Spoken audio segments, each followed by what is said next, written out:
June Kim stared at the number on his bank account screen and sighed. 300 credits, not even enough for a week's worth of fuel for his ship. He closed the screen and looked around the small cabin of the Lucky Gamble.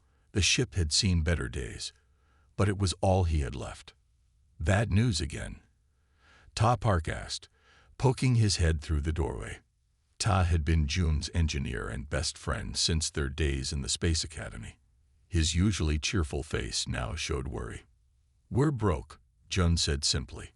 "The big shipping companies have taken all the safe routes. There's nothing left for small haulers like us." Ta sat down in the co-pilot's chair. "So what's the plan?" "The Galactic Employment Agency. Maybe they have something no one else wants." "That sounds dangerous," Ta said, but he was already reaching for his jacket. The Galactic Employment Agency office was on Level 3 of Horizon 9 Station. It was a busy place where beings from all 27 species of the Galactic Confederation came looking for work. Humans were still new to the Confederation, having joined only 30 years ago. Director Han, a tall Nivian with blue skin and 4 arms, looked up when June and Ta entered. Nivians were known for being very careful and never taking risks. "Humans," Director Han said, not sounding pleased. "Let me guess. You're looking for work." "Yes," June said. "Anything available?" Director Han tapped on his screen with 2 of his 4 hands.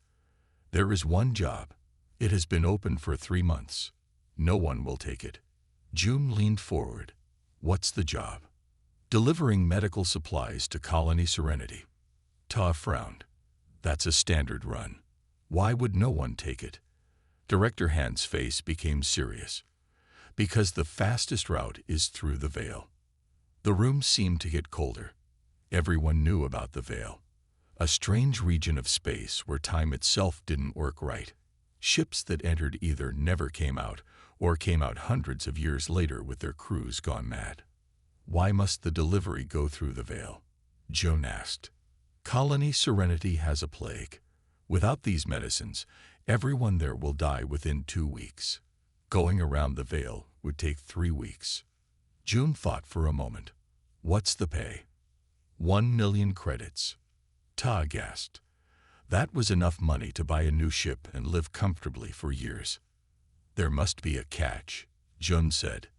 Director Han nodded. "The Veil affects the minds of most species, but humans, your brains work differently. Scientists think humans might be able to handle the time changes better than other species." "Might?" Ta asked. "There is only one record of a human ship attempting the Veil. Captain Da Song. His ship came back, but he hasn't been the same since." June and Ta looked at each other. This was madness. But people were dying, and they needed the money. "Where is Captain Song now?" June asked. "Medical facility on Level 7. He talks about voices between time and carries an old pocket watch everywhere." June stood up. "We'll take the job." "June," Ta protested. "People will die, Ta, and no one else will do it." Director Han looked surprised. "This is why other species find humans so strange.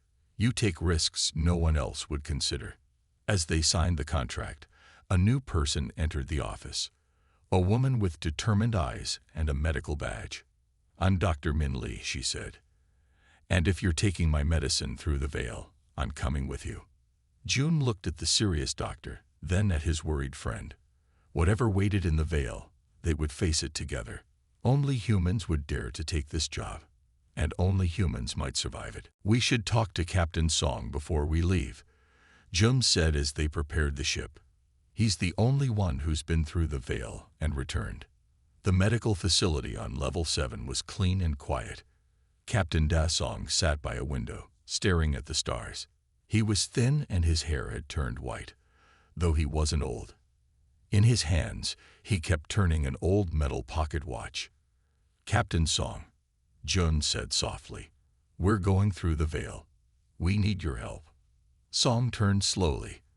His eyes seemed to look at them, and through them at the same time. "You hear them yet?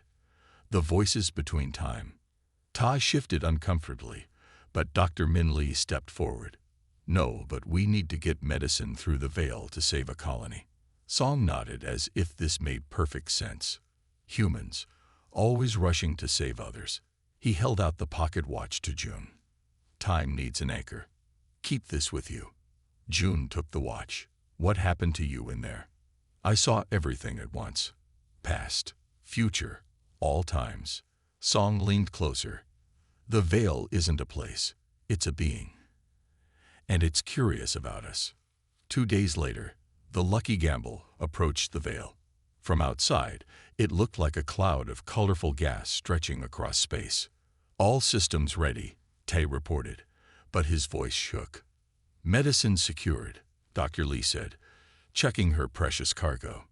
Jum gripped Captain Song's pocket watch in one hand and the ship controls in the other. Here we go. They entered the veil. At first, nothing happened. Then June noticed his coffee cup.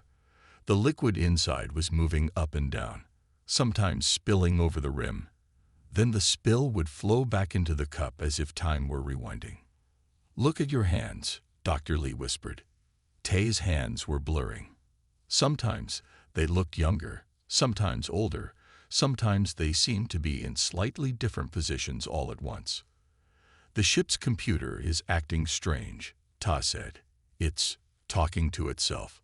The screen flickered, showing the ship's AI having conversations with copies of itself. We're experiencing multiple timelines at once, Dr. Lee said, surprisingly calm. This is why other species go mad here. June felt strange too, like his thoughts were spreading out in all directions. He clutched the pocket watch tighter. Somehow, focusing on its steady ticking helped him stay grounded. A voice filled the ship, though the communication system was off. It was deep and seemed to come from everywhere. Humans, so fragile, yet you enter my realm willingly. What are you? June asked. I am the veil. I am time and space folded together. Dr. Lee stepped forward. We need to pass through to save people. Many have tried. They remain here, caught between moments.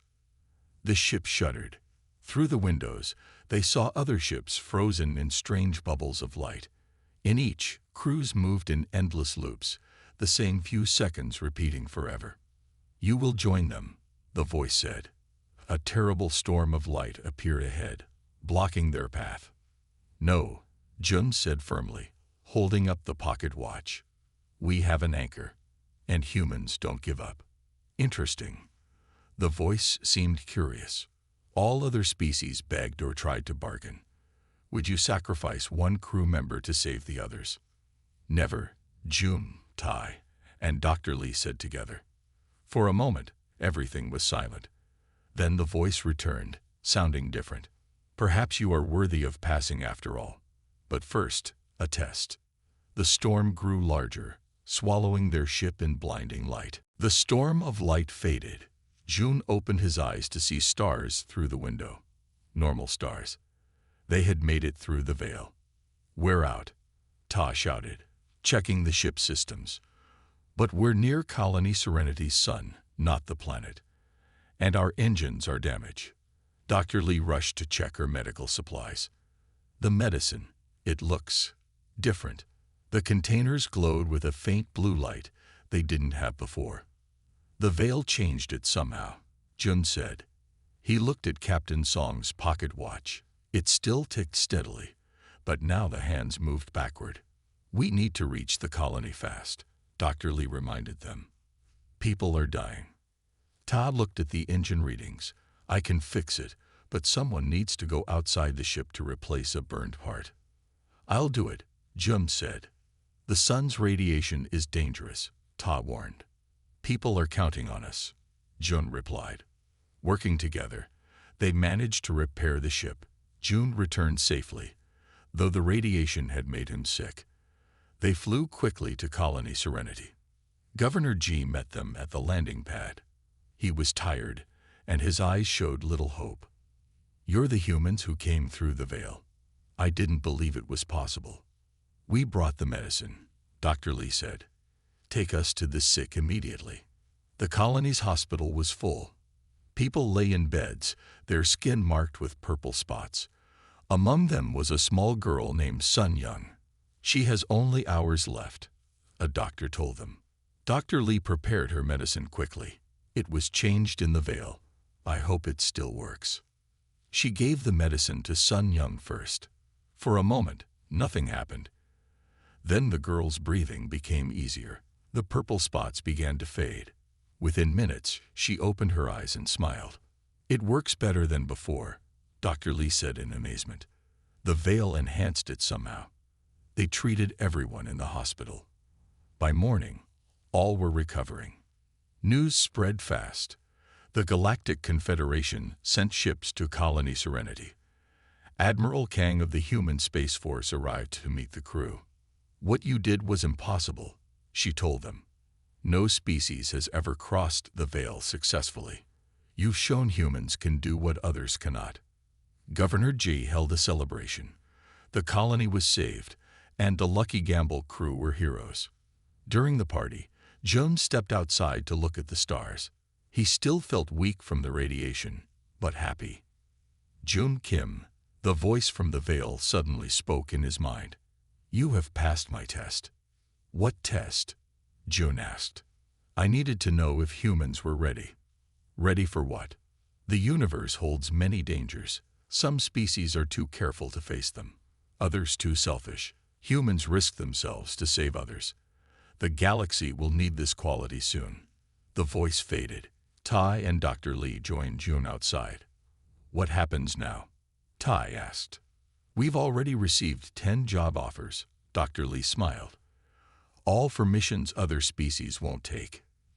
Jun looked at Captain Song's pocket watch, now ticking normally again. Only humans would dare to take these jobs. And that's exactly why the galaxy needs us.